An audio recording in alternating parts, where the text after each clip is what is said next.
Hello friends, एक बार फिर आपका स्वागत है आपके अपने यूट्यूब चैनल एक ही क्लासेस पर। प्यारे बच्चों, इससे लास्ट वीडियो लेक्चर के अंदर हमने आपको क्लास 12 का चैप्टर नंबर 5 की एक्सरसाइज 5.1 को कंप्लीट करा दिया था।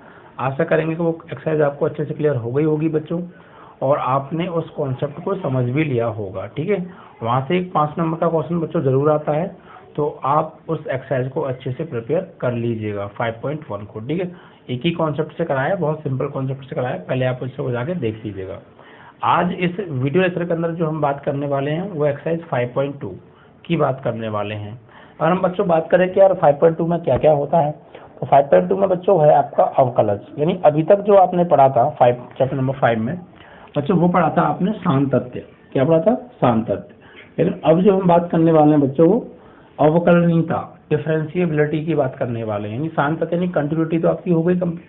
ठीक है, अब अवकलनीयता यानी एक तरीके से हम कह सकते हैं कि अवकलन की हम बात करने वाले हैं। ठीक है, जो कि अपने आप में फर्स्ट बुक का बहुत इंपॉर्टेंट टॉपिक है बच्चों, इसको ध्यान से पढ़िएगा।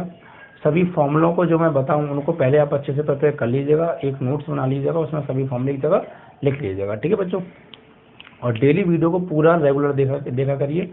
अगर आपको ये टॉपिक अच्छे से समझना है तो वीडियो आपको पूरा देखना पड़ेगा। ठीक है बच्चों, जिससे आपको हर चीज़ अच्छे से क्लियर हो जाए, तो इसको मिस मत कीजिएगा बच्चों। ठीक है, आगे जाके बहुत ही हेल्पफुल होने वाला है। और सबसे बड़ी बात तो ये है बच्चों कि जिन बच्चों ने अवकलन अच्छे से पढ़ लिया वही बच्चे समाकलन को अच्छे से पढ़ पाएंगे, क्योंकि जिनके अवकलन समझ में नहीं आएगा उनके समाकलन समझ में नहीं आ सकता, क्योंकि वो लगभग अवकलन जैसा ही है समाकलन, और अवकलन के फॉर्मूले उस समाकलन में यूज होते हैं। तो आप अच्छे से समझिएगा। ठीक है बच्चों, चलिए, तो ये तो ही इम्पोर्टेंट बात है। अब हम बात करेंगे बच्चों कि यार बात करें तो अवकलन होता क्या है। अवकलन होता क्या है, देखिए अगर डेफिनेशन दें, एक पर्टिकुलर डेफिनेशन क्या होती है अवकलन की, तो वो क्या होती है, देखिए अवकलन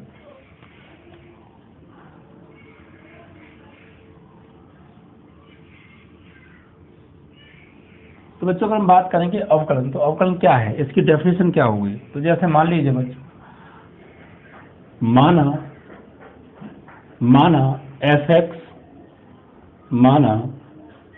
एफ एक्स कोई वास्तविक फलन है और x बराबर a इसके डोमेन में कोई बिंदु है। ठीक है, x बराबर a इसके डोमेन में कोई बिंदु है तथा x बराबर a पर फलन d ओवर dx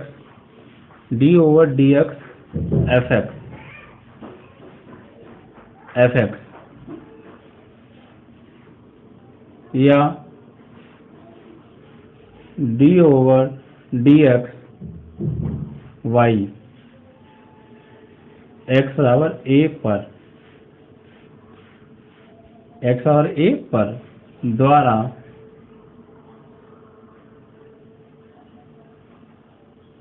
दर्शाया जाएगा। ठीक है बच्चों, यानी एफ एक्स कोई आपका रियल फंक्शन है। ठीक है, और उसके डोमेन में कोई आपका ए पॉइंट है। ओके बच्चों, और उस ए पॉइंट पर उस फंक्शन को उस फंक्शन का अगर हम अवकलन निकालें तो क्या होगा बच्चों, एक्स और ए पर जो फलन का अवकलन होगा बच्चों वो d over d x f x होगा, या इसको हम d over d x of y x our a पर, इससे उसको जो है हम दर्शाएंगे। ठीक है बच्चों, और इसको परिभाषित कैसे करेंगे बच्चों, और इसको limit x tends to a f a plus h minus F x upon h, यहाँ पर x ले लो या a ले लो, अपॉन h द्वारा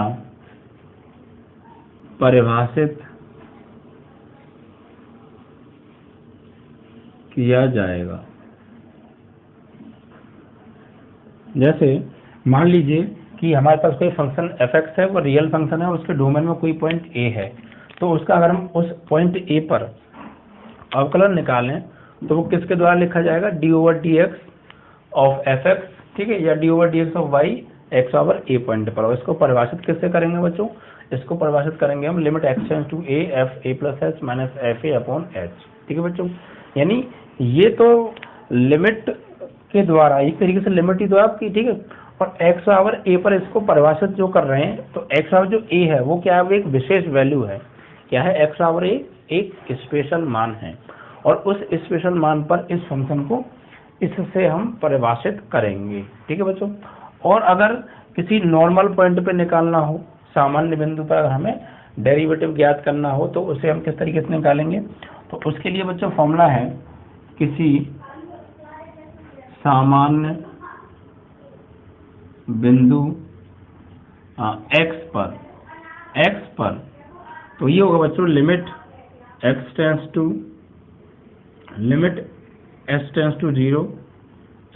0 f(x) plus h minus f(x) upon h, ठीक। ये किसी साधारण पॉइंट पर या साधारण मान पर किसी फंक्शन का डेरिवेटिव आपको निकालना है तो आप इससे निकालेंगे, और किसी स्पेशल पॉइंट a पर आपको निकालना है तो आप फिर इस फॉर्मूले का यूज करेंगे, ठीक है बच्चों। बस यही है आपकी अवकलन की परिभाषा।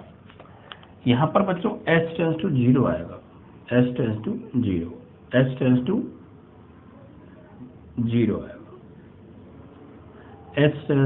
0, ठीक है, क्योंकि हम x बराबर a पे निकाल रहे हैं, तो इसलिए यहाँ पर a plus h f a upon h आ रहा है। और लिमिट क्या हो जाती है आपकी, लिमिट मैंने आपको बताया था पिछली एक्सरसाइज में, वही कॉन्सेप्ट है, s टेंड्स टू 0 हो जाएगी। इसी प्रकार यहाँ पर limit s tends to 0 f(x) plus h minus f(x) upon h।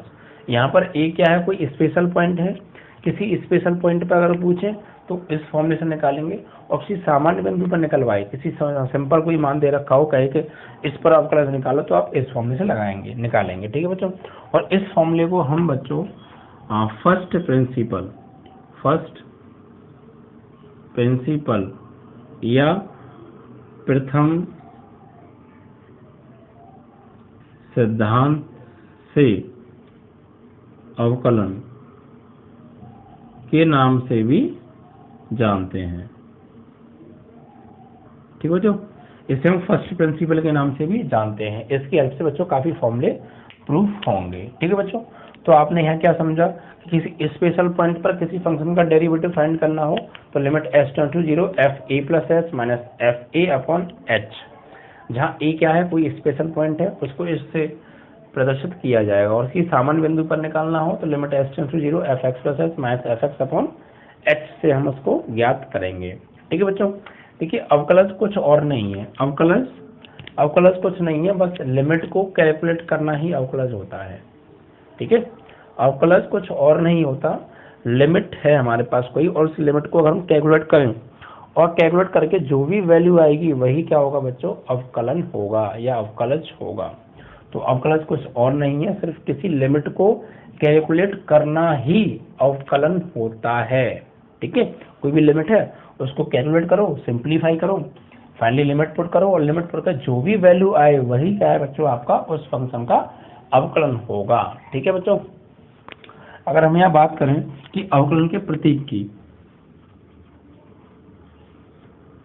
अवकलन के प्रतीक, सिंबल ऑफ डेरिवेटिव, तो बच्चों सिंबल इसके कई हैं, ठीक है। जैसे d/dx ये भी एक अवकलन का सिंबल है, या बच्चों हम यहाँ ये भी कह सकते हैं कि f(x) ये भी अवकलन का सिंबल है, और y1 ये भी अवकलन का सिंबल है, कैपिटल dy ये भी अवकलन का सिंबल है। तो ये चारों के चारों बच्चों अवकलन के सिंबल हैं। ज्यादातर वो आपके जो यूज होंगे वो d/dx और f(x) और ये y1 ये यूज होंगे बच्चों। यानी ये फर्स्ट ऑर्डर डेरिवेटिव है। कौन से ऑर्डर डेरिवेटिव है? फर्स्ट ऑर्डर डेरिवेटिव, यानी प्रथम कोटि की अवकलन है। अगर एक बार अवकलन करेंगे किसी फंक्शन का तो d/dx लिखेंगे, या f(x) लिखेंगे, या y1 लिखेंगे। 1 मतलब एक बार अवकलन, एक डैश मतलब किसी फंक्शन का एक बार अवकलन हुआ है, और डी ओवर डी एक्स मतलब किसी फंक्शन का एक बार अवकलन हुआ है। अगर 2 बार करेंगे तो यहाँ पर डबल डैश आ जाएगा, 2 डैश का मतलब अवकलन 2 बार हुआ है। अगर यहाँ पर 2 बार करेंगे तो 2 आ जाएगा, y2 मीन्स स्टूडेंट्स की किसी फंक्शन का जो डेरिवेटिव है वो 2 टाइम हो रहा है, सेकंड ऑर्डर डेरिवेटिव है, ठीक है। और यहाँ d2 ओवर dx 2 आ जाएगा। अभी बच्चों नीचे ये x क्यों आ रहा है, तो देखिए जिस भी फंक्शन के रेस्पेक्ट में हम डिफरेंशिएशन करेंगे वही नीचे आएगा। यहाँ पर x के रेस्पेक्ट में डिफरेंशिएशन हो रहा है तो यहाँ पर x लिखा है हमने। किसी किसी फंक्शन में बच्चों y के रेस्पेक्ट में होगा तो यहाँ नीचे क्या आ जाएगा, y आ जाएगा। किसी किसी में z के रेस्पेक्ट में होगा, t के रेस्पेक्ट में होगा, तो जिसके रेस्पेक्ट में होगा वही आएगा नीचे। इट मीन्स दैट जो भी नीचे आ रहा है उसका रेस्पेक्ट में क्या हो रहा है बच्चों, अवकलन हो रहा है। ओके बच्चों, तो ये तो हो गया बच्चों सिंबल ऑफ डेरिवेटिव। ओके, अब हम बात करेंगे बच्चों थोड़ा सा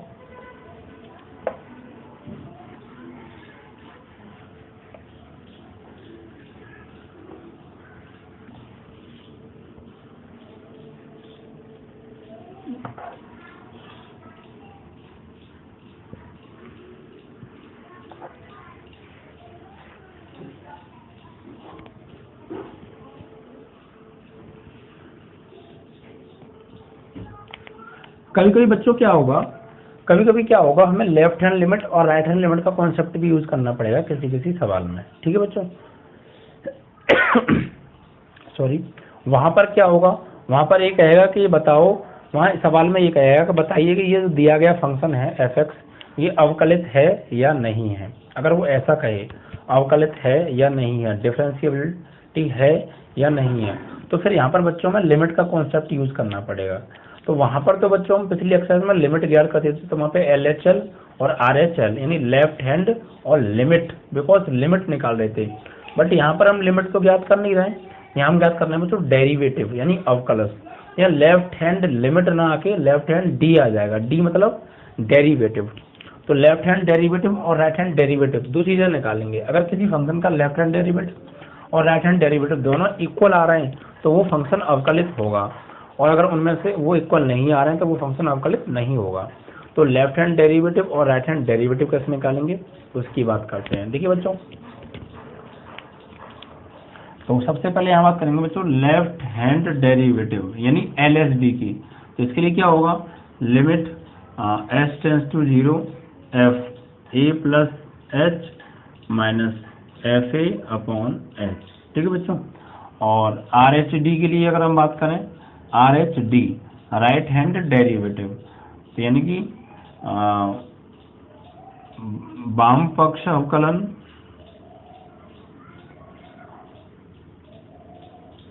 अवकलज बोलते हैं, अवकलन बोलते हो, बात एक ही है। और यहाँ दाएं पक्ष अवकलज, ठीक है बच्चों।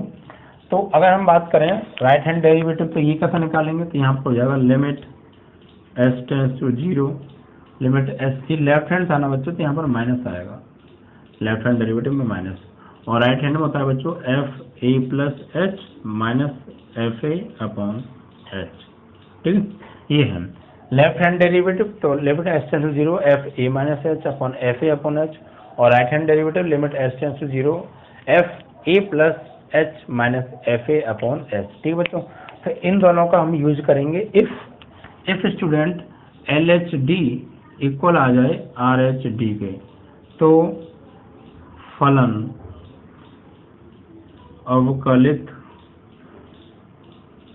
होता है, ठीक है बच्चों। फंक्शन क्या होगा आपका, अवकलित होगा, और अगर ये इक्वल नहीं आएंगे तो बच्चों फंक्शन अवकलित नहीं होगा। तो इस बात का आप बच्चों ध्यान रखिएगा। ओके, चलिए अब हम बात करेंगे बच्चों कुछ नॉर्मल फॉर्मूला है अवकलन के, उनके ऊपर, और उनको किस तरीके से ड्राइव करते हैं उनके ऊपर बात करेंगे, ठीक है। जैसे मान लीजिए बच्चों मैं यहाँ पर फॉर्मूला लिखता हूँ, ये चीज जो मैं अब कराने जा रहा हूँ ये अपने आप में बहुत इंपॉर्टेंट है बच्चों, ठीक है। फॉर्मूले मैंने पहले कह चुका हूँ, फॉर्मूले हर चैप्टर के अपने आप में बहुत इंपॉर्टेंट होते हैं, तो आप फॉर्मूला को अच्छे से प्रिपेयर कर लें। अगर आप फॉर्मूले अच्छे से प्रिपेयर नहीं करेंगे तो फिर आपको चैप्टर की एक्सरसाइजेस समझ में नहीं आएंगी। ओके, इसलिए अब देखिए बात करें, मैं पहले फॉर्मूले लिख देता हूँ, फिर उनको डेरिवेटिव करेंगे, उनको अवकलित करेंगे, ठीक है, प्रूफ करेंगे, कैसे करेंगे वो देखेंगे, ठीक है। देखिए बच्चों यहाँ पर क्या होगा, तो फॉर्मूला है, इनको आप लिख लीजिएगा। पहला फॉर्मूला बच्चों d/dx, मतलब अवकलन हो रहा है किसका, किसी कांस्टेंट मान का, यानी नियत मान। इसको हम कांस्टेंट वैल्यू भी बोल सकते हैं। क्या, कांस्टेंट वैल्यू जैसे a हो गया, b हो गया, d हो गया, 5 हो गया, 7 हो गया, -9 हो गया, ये सब कांस्टेंट वैल्यू होती हैं। तो बच्चों इनका जो अवकलन होता है वो होता है बच्चों 0। क्या होता है, अवकलन 0। नंबर 2 बच्चों d/dx ऑफ x की पावर n, ठीक है बच्चों। तो ये इसका क्या होगा बच्चों, x की पावर n का अवकलन, तो ये होता है बच्चों n x की पावर n-1। यानी जो पावर है ये पावर आगे आ जाती है, आगे गिर पड़ती है, तो ये आगे आ जाएगी, तो n और n की x की पावर n-1, यानी पावर आगे गिर जाती है और फिर एक कम होकर दोबारा से x की पावर बन जाती है। यानी ये पावर आगे गिर गई और फिर इस n में से एक कम हो गया, n-1, मतलब n में से एक कम हो रहा है और फिर दोबारा से वो x की पावर बन गई, यानी nx की पावर n-1। तीसरा होता है बच्चों आपका d/dx ऑफ a की पावर x, तो इसका होगा बच्चों a की power x log a base e। a की पावर x का जो अवकलन होता है वो होता है a की पावर x का a की power x log a base e, log a base e, a का आधार e। ठीक है बच्चों। चौथा फॉर्मूला अगर हम बात करें d/dx log x, d/dx of log x, log x का जो अवकलन होता है वो होता है बच्चों 1/x। ठीक है। पांचवा formula d/dx of log a की पावर x, तो log a की पावर x का अवकलन जो होता है वो होता है बच्चों 1/x log e base a, 1/x log e base. ठीक। और पांचवा हो गया बच्चों, छठवां फॉर्मूला होगा बच्चों अब ये sin x, यानी ये अब एक त्रिकोणमितीय अनुपात आ गए, इनके अवकलन कैसे करेंगे। तो sin x का जो अवकलन होता है बच्चों वो क्या होता है d/dx ऑफ sin x, तो sin x का अवकलन होता है बच्चों cos x। फिर साथ में बच्चों d/dx of cos x, cos x का जो अवकलन होता है बच्चों वो होता है -k sin x। यहाँ पर d/dx सिर्फ ये बता रहा है कि इस फंक्शन cos x का अवकलन हो रहा है और x के रेस्पेक्ट में हो रहा है। ठीक है बच्चों, सिर्फ। आठवां बच्चों d/dx ऑफ tan x, तो tan x की अगर बात करें, tan x का जो अवकलन होता है बच्चों वो क्या होता है sec स्क्वायर x। फिर 9 d/dx of cot x, cot x का होता है -k cosec स्क्वायर x। ठीक है। इसके बाद आएगा बच्चों sec x और tan x का अवकलन, यहाँ पर लिख देता हूँ साइड में d/dx ऑफ cot का बाद आएगा बच्चों sec x, तो sec x का जो अवकलन होता है वो होता है sec x into tan x। फिर 11 d/dx ऑफ cosec x, तो cosec x का अवकलन क्या होता है बच्चों -k cosec x into cot x। ठीक। ये अभी फिलहाल नॉर्मल फॉर्मूले हैं 11, इनको आप अच्छे से प्रिपेयर कर लीजिएगा। नियत मान का अवकलन 0 होता है, कोई भी कांस्टेंट वैल्यू हो। x की पावर n का अवकलन, x की पावर n का अवकलन जो होता है बच्चों वो आपका n x की पावर n-1 होता है। जो पावर होती है वो आगे आ जाती है और पावर में से एक कम होकर लिख जाता है। फिर a की पावर x, तो a की पावर x का होता है a की power x log a base e। उसके बाद log x का 1/x होता है। sin x log a की पावर x की बात करें तो 1/x log a base e न होकर e बेस a हो जाता है। यहाँ पर देखिए कंफ्यूजन है, ध्यान रखिएगा। यहाँ पर a बेस e है और यहाँ e बेस a है, उल्टा है। अगर ओनली a की पावर x हो तो a बेस e और log a की पावर x हो तो e बेस a हो जाएगा। ठीक है, यानी e का आधार a। उसके बाद sin x का डिफरेंशिएशन cos x, ठीक है, cos x का differentiation -k sin x, tan x का differentiation sec square x, cot x का differentiation -k cosec square x, sec x का differentiation sec x into tan x and cosec x का differentiation -k cosec x into cot x।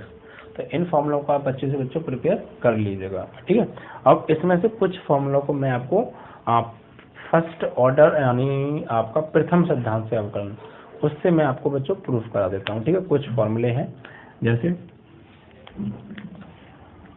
पहला formula अगर हम बात करें कि d/dx ऑफ कांस्टेंट, कांस्टेंट यहाँ पर क्या ले लें, कोई भी ले लेते हैं, मान लीजिए a है, ये a क्या है, कांस्टेंट है, ये क्या है, नियत मान है, इसका हमको डेरिवेटिव करना है। तो हम क्या जानते हैं, इसका डेरिवेटिव 0 होता है, अभी अभी हमने फॉर्मूले के द्वारा पढ़ा है। लेकिन इसको प्रूफ कैसे करेंगे कि ये 0 होता है, भाई फर्स्ट प्रिंसिपल यानी प्रथम सिद्धांत अवकलन से। ठीक है, देखिए क्या करेंगे, सबसे पहले यहाँ पर प्रथम सिद्धांत वाला जो फॉर्मूला है वो क्या था, limit h tends to 0 fx plus h minus fx upon h, इससे हम बात करेंगे।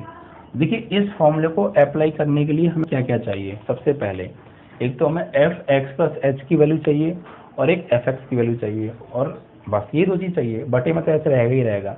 तो fx प्लस h की वैल्यू क्या है, तो जो भी फंक्शन दिया होता है हमें, जिस फंक्शन का हम डेरिवेटिव फाइंड कर रहे हैं वो बच्चों fx होता है।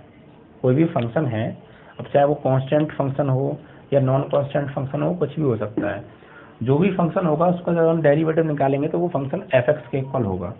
जैसे यहाँ पर हम जो निकाल रहे हैं डेरिवेटिव वो a का निकाल रहे हैं, तो यहाँ पर जो a है वो हो जाएगा fx, तो fx is equal to a, तो fx की वैल्यू तो आ गई a। अब fx प्लस h की वैल्यू चाहिए, तो कोई नहीं, यहाँ पर x आ रहा है और यहाँ पर आ रहा है x प्लस h, तो x की जगह क्या लगा दो, x प्लस h लगा दो, तो x बराबर x प्लस h रखने पर, ठीक है, तो यहाँ लगाओ x की जगह पर x प्लस h। अब x की जगह लगाना है x प्लस h, तो इधर तो कोई x है ही नहीं, तो इधर तो लगाएंगे नहीं, तो a का a रह जाएगा, मतलब fx की वैल्यू भी a और fx प्लस h की वैल्यू भी a, क्योंकि हमने x की जगह पर लगाया है x प्लस h, यहाँ तो x ये लगा दिया x प्लस h, बट इधर तो कोई x है नहीं, इधर कोई x है नहीं, तो फिर लगाएं किसकी जगह, फिर नहीं लगाएंगे, तो जो भी है वही रहने देंगे।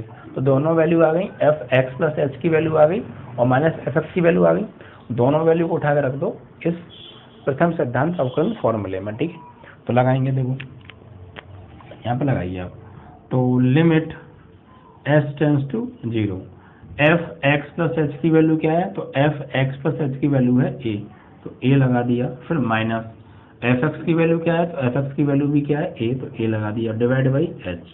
ठीक है, अब a में से a गया, तो a में से जब a जाएगा तो क्या बचेगा बच्चों, 0 और बटे h, और जब h से जब 0 में भाग देंगे या किसी संख्या से जब 0 में भाग देते हैं तो फाइनली क्या आता है बच्चों, 0 आता है, और यही आपका आंसर। इट मीन्स ये प्रूफ हो गया कि किसी कांस्टेंट वैल्यू का जो डेरिवेटिव होता है वो 0 होता है।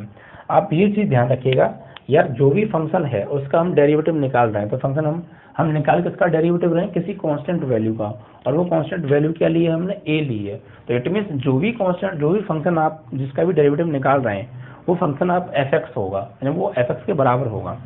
फिर हमें ये दो मान चाहिए, तो fx तो है, बट fx प्लस h कैसे निकालें, तो कुछ नहीं, x की जगह पर x प्लस h लगा लो, तो लगा दिया x प्लस h, तो ये fx प्लस हो गया, fx प्लस h हो गया।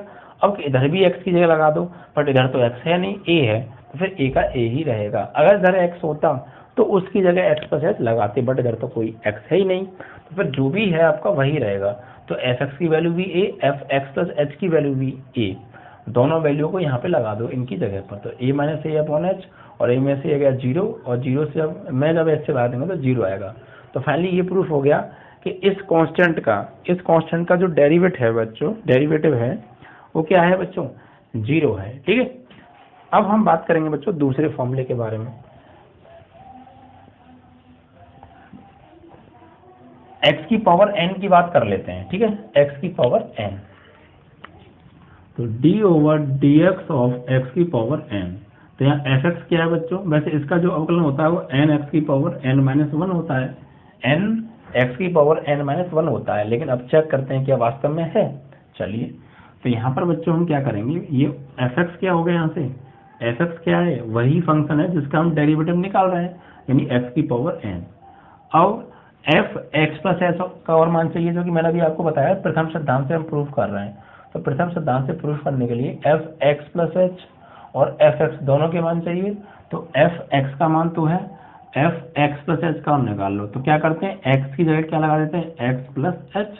तो यहाँ भी लगा दो एक्स की जगह पर एक्स प्लस एच, ऊपर से एन पावर तो एन पावर, ठीक है। अब लिखेंगे प्रथम सिद्धांत से। तो क्या होता है बच्चों, फर्स्ट प्रिंसिपल, तो ये होता है बच्चों limit h tends to 0 f x plus h minus F x upon h, ठीक है। ये है बच्चों। अब देखिए हमें क्या क्या चाहिए था, एफ एक्स चाहिए था। तो एफ एक्स तो वही फंक्शन होता है जिसका हम डेरिवेटिव करते हैं, तो ये एफ एक्स हो गया। फिर एफ एक्स प्लस एच चाहिए, तो एक्स की जगह लगा दिए एक्स प्लस एच। इधर भी एक्स है तो लगा दिया एक्स प्लस एच। पिछले सवाल में नहीं था बराबर में एक्स, तो नहीं लगाया था। यहाँ बराबर में एक्स है तो एक्स की जगह एक्स प्लस एच लगा दिया। अब पावर एन तो पावर एन हो गई, ठीक है। अब यहाँ लगा दो बच्चों। तो यहाँ पर limit h tends to 0 f x plus h की वैल्यू क्या है कि एक्स प्लस एच की power n minus F x की वैल्यू क्या है कि एक्स की पावर एन अपॉन एच। अब बच्चों यहाँ पर एक फॉर्मूला यूज होगा जो आपने 11वीं क्लास में पढ़ा होगा। वो फॉर्मूला क्या था बच्चों, एक तरीके से वो प्रसार था बच्चों। क्या था, एक्स प्लस ए की पावर होल एन। तो ये एक्स की power n plus n C one x की power n minus one a की power 1 plus n C two x की power n minus two a की पावर 2 और plus dot dot dot dot dot plus a की power N. इस तरीके से था बच्चों ये फॉर्मूला। इस फॉर्मूले का यूज यहाँ पर होने वाला है। कैसे यूज होगा, देखिए जहाँ x आ रहा है वहाँ तो x ही लगेगा, क्योंकि यहाँ भी x यहाँ भी x।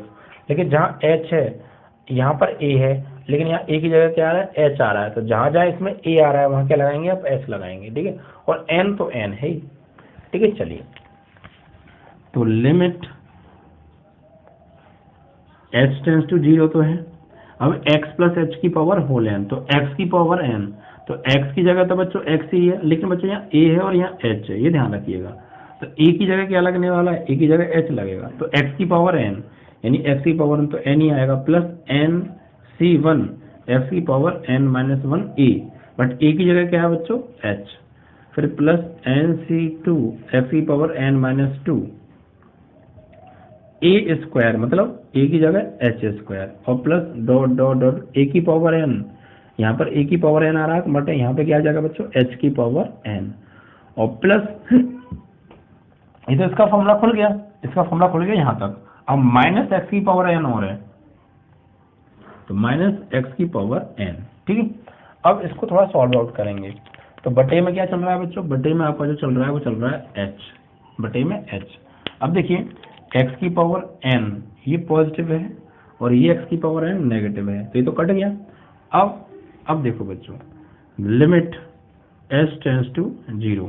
यहाँ पर देखिए यहाँ पर h है, h की पावर 1 है, यहाँ h की पावर 2 है, फिर आगे h की पावर 3 होगी, h की पावर 4 होगी, h की पावर 5 होगी, h की पावर 6 होगी। मतलब यहाँ पर h है और आगे जितनी भी टर्म्स आएंगी सब में h की पावर बढ़ती जाएगी एक हर बार, और सबके पास s तो होगी। तो यहाँ पर h की पावर 1 है, आगे क्या हो गया, h की पावर 2 हो गया, फिर ऐसी h की पावर 3, h की पावर 4 डॉट कहाँ तक, h की पावर n तक हो गया, ठीक है। अब यहाँ से आप क्या करो, सब में से h कॉमन ले लो, क्योंकि h कॉमन आ रहा है, यहाँ भी h यहाँ भी h, आगे तक h है, तो h कॉमन ले लो। तो यहाँ क्या बचेगा, nc1 x की power n minus one, h तो चला गया तो कुछ नहीं बचा, प्लस यहाँ nc2 x की पावर n माइनस टू, यहाँ h स्क्वायर है, एक h निकाल लिया कॉमन तो एक h बचा। तो मतलब सभी में से एक एक h कॉमन ले लिया तो सभी में से एक एक h कम हो जाएगा। यहाँ h की पावर 1 था तो चला गया, 1 बचा। यहाँ h की पावर 2 थी, एक निकल गई, h की पावर 1 बची, यानी एक कम होकर लिखेंगे अब हम h को। ऐसी आगे h की पावर 3 होगी तो h की पावर 2 लिखी जाएगी, फिर उससे आगे h की पावर 4 होगी तो h की पावर 3 लिखी जाएगी। तो ऐसे ही प्लस सब में से कॉमन आ गया होगा h, तो यहाँ h की पावर n है, लेकिन एक कम हो गई क्योंकि कॉमन लिया तो एक कम हो जाएगा, ठीक है, इस तरीके से। और बटे में क्या चल रहा है बच्चों, h चल रहा है, बटे में h, तो h से h कट गया। अब यहाँ पे आप लगा दो लिमिट, लिमिट पुट कर दो बच्चों, लिमिट रखने पर लिमिट पुट कर दो। तो लिमिट पुट कैसे करते हैं, एल पी मतलब लिमिट पुट करने पर कैसे करते हैं, जहाँ जहाँ h आ रहा है वहाँ क्या लगाएंगे, h की जगह 0 तो लगा दो। तो nc1 x की power n minus one plus nc2 x की पावर n माइनस टू और h की जगह बच्चों 0। तो अब एक बात सोचो बच्चों, यहाँ पे एच की पावर एच है, आगे एच स्क्वायर होगा, एच क्यू होगा, और इन्फिनिट तक एच जा रहे होंगे, इन्फिनिट तक एच तो आ रहा होगा, तो सभी जगह क्या लगाना है हमें, एच की जगह जीरो लगाना है। तो जहाँ जहाँ एच होगा जीरो लगा देंगे। तो बच्चों एच लगाएंगे जीरो, देखो ये भी जीरो, आगे भी एच होगा, प्लस डॉट डॉट डॉट सब में जीरो लगा दिया होगा एच की जगह, और प्लस यहाँ एच की जगह पे यहाँ भी जीरो की पावर n-1। तो जिन सभी के साथ एच होगा और एच की जगह हमने लगा दिया जीरो, तो सब में एच से क्या हो रहा था, मल्टीप्लाई हो रहा था। अब हमने जीरो लगाया तो जीरो से भी मल्टीप्लाई हो जाएगा, जहाँ जहाँ एच आ रहा था वहाँ सब में जीरो से मल्टीप्लाई हो जाएगा, क्योंकि एच जीरो लगा दिया है। ठीक है, और यहाँ एच था नहीं, चूँकि निकाल लिया हमने। ठीक है, इसलिए तो ये तो सब आगे के टर्म्स हो गए सब जीरो, क्योंकि सब में एच है और हम एच की जीरो लगाएंगे तो सब कुछ क्या हो जाएगा, जीरो। सिर्फ ये पहले वाला बच जाएगा, क्योंकि इसके पास एच नहीं है, एक एच था वो भी हमने कॉमन ले लिया और काट दिया था। ठीक है, तो अब आपके पास बचा NC1 x की पावर n-1। और बच्चों NC1 की जो वैल्यू होती है वो n होती है। ये आपने 11th क्लास में परम्यूटेशन एंड कॉम्बिनेशन, क्रमचय एवं संचय टॉपिक में पढ़ा होगा। तो फाइनली इस NC1 की जगह क्या आ जाएगा बच्चों, n आ जाएगा। तो n और ये x की पावर n-1, यही आपका बच्चों फॉर्मूला है nx की पावर n-1 का। ठीक है, चलिए अब एक फॉर्मूला और मैं डिराइव कर देता हूँ, इसमें से करा देता हूँ, चलो त्रिकोणमितीय वालों में से। ठीक है, ये कुछ इंपॉर्टेंट फॉर्मूला थे, सभी तो मैं नहीं करा रहा, सभी मतलब बहुत टाइम चाहिए और इम्पोर्टेंट भी नहीं है सभी। जो जो फॉर्मूले मुझे सही लग रहे थे इंपॉर्टेंट और बोर्ड एग्जाम में भी आ जाते हैं कभी कभी, वो मैं आपको करा देता हूँ। जैसे एक कर देता हूँ बच्चों मैं आपको साइन एक्स का, तो d/dx ऑफ साइन एक्स, इसका क्या होता है बच्चों, कॉस एक्स। तो देखिए बच्चों यहाँ पर एफ एक्स क्या हो गया, एफ एक्स हो गया आपका साइन एक्स, और एफ एक्स प्लस एच क्या हो जाएगा, तो sir sign x plus H हो जाएगा। जहाँ जहाँ एक्स है वहाँ एक्स की जगह एक्स प्लस एच लगा दो। तो अब प्रथम सिद्धांत से बाई फर्स्ट प्रिंसिपल क्या होता है, limit s tends to zero f x plus h minus F x upon h, ये तो होता है। तो कोई नहीं, लगा दो वैल्यू। तो limit s tends to zero, f x plus h की वैल्यू क्या है, एफ एक्स प्लस एच की वैल्यू है sine x plus h, minus F x की वैल्यू क्या है, एफ एक्स की वैल्यू है साइन एक्स अपॉन एच। ठीक है, अब देखिए बच्चों यहाँ पर साइन सी माइनस साइन डी का फॉर्मूला हो गया, ये साइन सी माइनस साइन डी। तो फॉर्मूला खोल दो, तो फॉर्मूला खोलेंगे जब हम यहाँ पर, तो क्या होगा, limit s tends to zero sine C minus sine D, तो फॉर्मूला होगा 2 साइन, ये पूरा क्या है सी और ये क्या है डी, तो साइन सी माइनस साइन डी, तो साइन सी माइनस साइन डी का होता है फॉर्मूला 2 कॉस सी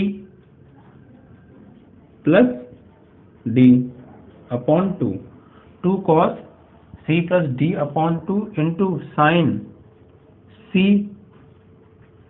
माइनस डी अपॉन 2, और बटे में क्या चल रहा है, बटे में h चल रहा है। ठीक है, अब क्या करेंगे यहाँ पर, limit h tends to zero 2 cos एक एस 2x plus h upon 2 into sine, इससे तो ये कट गया, तो क्या बचा h अपॉन 2।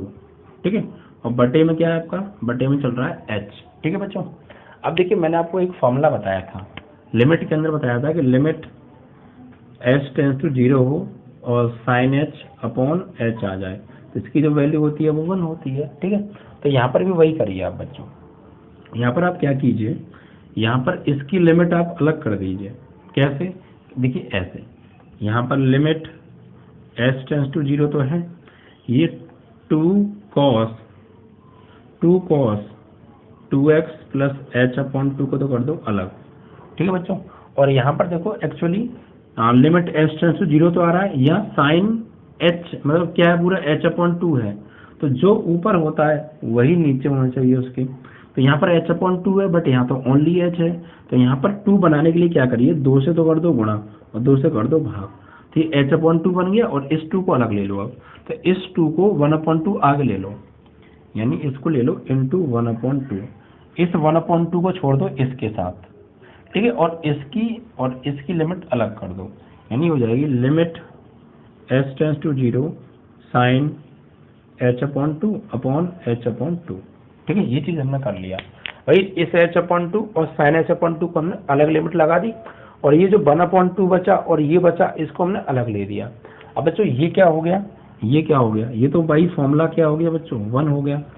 तो अब यहाँ पर क्या बचा, ये 1/2, इस 2 से ये वाला 2 कट गया, भाई बटे में तो 2 है, ये ऊपर 2 है, कट गया।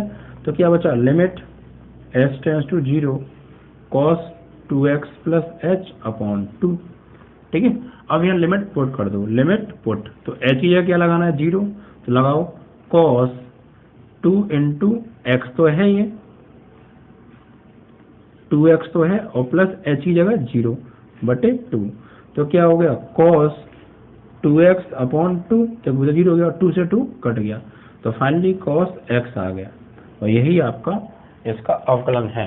ठीक है बच्चों, यानी sin x का जो अवकलन होता है बच्चों, वो क्या होता है, cos x होता है। चलिए सही है। तो ये बच्चों कुछ इंपॉर्टेंट फॉर्मूला थे, और ये बेसिक कॉन्सेप्ट था अवकलन का। अगर आपने इस वीडियो को पूरा देख लिया तो आने वाले चैप्टर्स भी और एक्सरसाइज भी आपको अच्छे से प्रिपेयर हो जाएंगी। तो बच्चों आज से आपका अवकलन बहुत स्टार्ट हो रहा है, तो आप बिल्कुल भी मिस मत कीजिएगा, वीडियो को पूरा देखिएगा, क्योंकि अवकलन और समाकलन 2 ही मोस्ट इंपॉर्टेंट टॉपिक होते हैं क्लास 12 के मैथ के अंदर। तो पहला टॉपिक स्टार्ट हो रहा है आपका अवकलन। ठीक है, ये आपने अच्छे से देख लिया, तो समाकलन इसी पर डिपेंड है। अगर आपको ये समझ में नहीं आता तो समाकलन समझ में आ नहीं सकता, गारंटी है बच्चे इस बात की। तो इस टॉपिक को आप अच्छे से पढ़िएगा, पूरा देखिएगा वीडियो को, जिससे आपको हर पॉइंट क्लियर हो जाए, फिर आप समाकलन को भी अच्छे से समझ जाएंगे और फिर आपके नंबर भी अच्छे आ जाएंगे। ठीक है बच्चों, ऐसा मेरा मानना है, बाकी डिपेंड ऑन यू। फॉर्मूले को प्रिपेयर कर लीजिएगा अगर आपको अच्छे समझना है तो। ओके, चलिए तो आज के लिए बस इतना ही बच्चों। जय हिंद, जय भारत।